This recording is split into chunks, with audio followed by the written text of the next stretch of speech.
Nell'automobilismo italiano ed europeo l'Italia fu uno dei primi paesi che credette nella Legacy, al di là della ProDrive, al di là del campionato VRC. Nel 93 sbarca al Rally d'Abruzzo con Piero Liatti, che veniva da un passato con Lancia e con la Delta Integrale.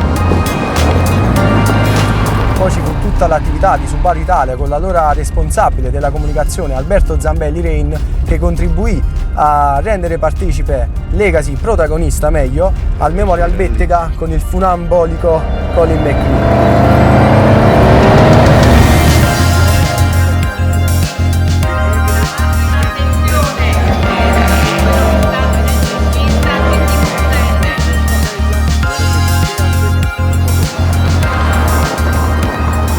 E si è radicata diversamente nel nostro immaginario non solo perché non ha vinto quanto l'impresa, ma perché la sua carriera è durata solo 3 anni, dal 90 al 93.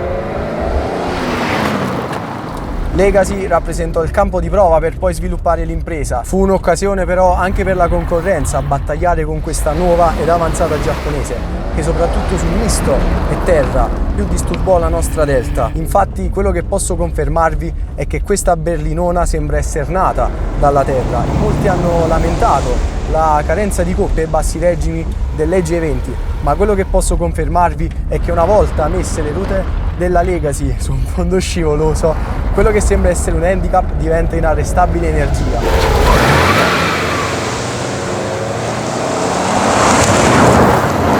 È qui che il motore si sveglia e ritrova il suo habitat ideale. Perché questo? La massima coppia motrice della Legacy è bassa, è vero. Pensare che la Delta 16 valvole ha un picco di coppia massimo di quasi oltre 300 Nm, mentre questo motore della Legacy ne ha 260, l'RS qualcosina in più, ma la curva di coppia che ne ha a disposizione e il modo in cui te la offre, mamma mia.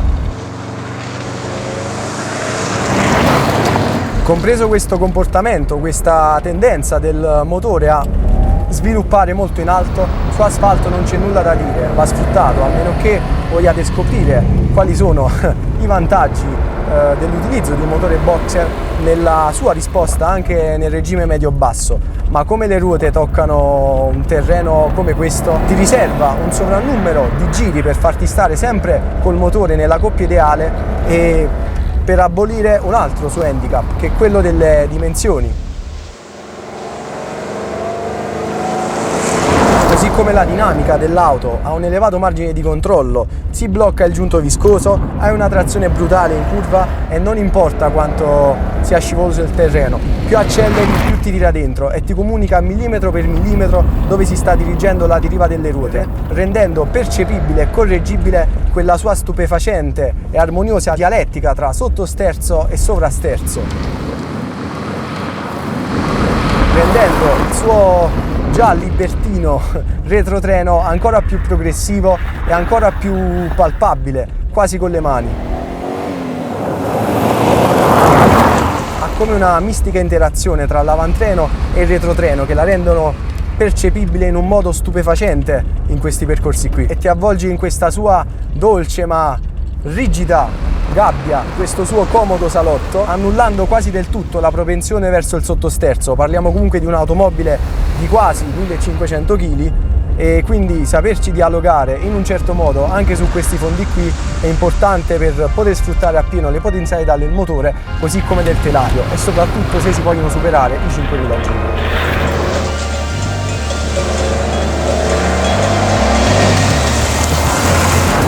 Quindi in questa prospettiva credo che Legacy sia una delle Subaru più importanti per la storia del marchio, perché ha vissuto proprio a cavallo di 2 epoche che per quanto simili contenevano quegli step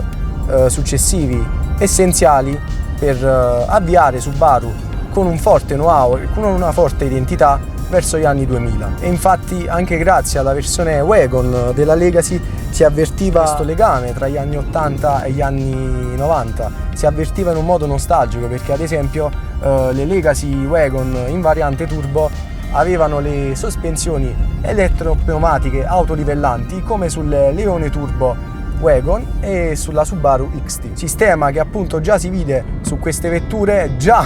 avveniristiche per l'epoca, nonostante avevano un sistema, come detto, di trazione totalmente diverso da quello nato sulla Legacy. Altra cosa importantissima riguarda appunto l'Outback, che oggi rimane l'unica ammiraglia Subaru, e questa cosa credo soprattutto per noi appassionati sia un po' triste, perché pensare che nel 92-93 c'erano 3-4 Subaru sportive differenti, Legacy che arrivò nel 90 in variante turbo, la Leone che perdurò fino al 93, nello stesso anno arrivò anche l'Impresa e un anno prima appunto uscì il coupé di Giugiaro. C'era la Subaru in Giappone, Subaru Rex, da noi M80 inizialmente e nella seconda generazione Vivio. Oggi siamo ridotti all'Outback, alla VRX che non vediamo più in Europa, in Italia, e ditemi voi, guidando però un Outback si può appurare la continuità evolutiva di queste vetture. Noi appassionati tendiamo ovviamente a farci emozionare da quelle auto nude nella meccanica, nelle sensazioni che offrono guidandole, senza aiuti elettronici e filtri di ogni tipo. Ebbene, la Legacy era un'auto pensata per l'era moderna, con soluzioni d'avanguardia, piena di tecnologie al servizio della meccanica e che la rendono, a parer mio, ancora attuale e super prestante, veloce e sicura. Il record registrato sui 100.000 km ne è una chiara dimostrazione, è un record registrato FIA tutt'oggi imbattuto.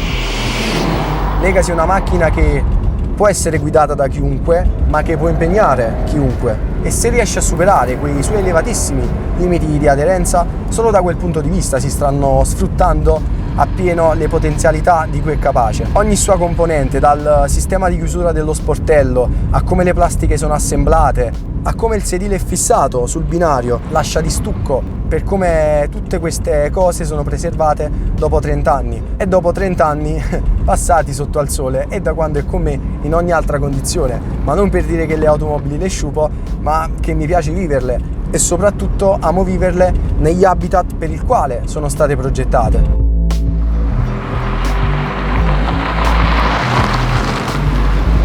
Il concetto di Gran Turismo d'alto livello qui è completo, e non credo ci sia, per la storia che vede dietro e a cui lei stessa ha dato inizio, una Subaru più leggendaria.